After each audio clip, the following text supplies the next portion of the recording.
fallait bien s'adapter, trouver une solution pour jouer à la pétanque dans ces rues escarpées et pentues. L'idée la voici, une boule carrée, en bois qui peut grimper et dévaler sans pour autant finir à la mer. C'est plus dur en montée ou En descente. Ça roule de partout. Hein. Là, c'est pas pareil qu'à monter. On arrive plus on fait un peu plus et après elle peut redescendre quoi. En descente, à peine, ça va, c'est aléatoire. Hein.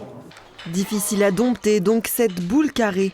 Même si le lancer est maîtrisé, il suffit d'un mauvais rebond sur le mauvais côté et c'est le caniveau assuré. Elle est sortie. On essaie de la faire choisir son destin en tout cas, mais le but c'est quand même de gagner. Mais oui, après voilà, c'est que secondaire on va dire.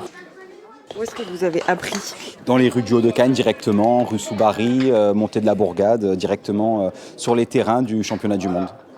Et cette année, 146 équipes se sont inscrites pour tenter d'entrer dans la légende.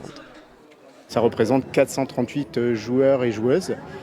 Du coup, on a été obligé de tracer une dizaine de terrains à la craie le matin même pour pouvoir faire jouer tout le monde.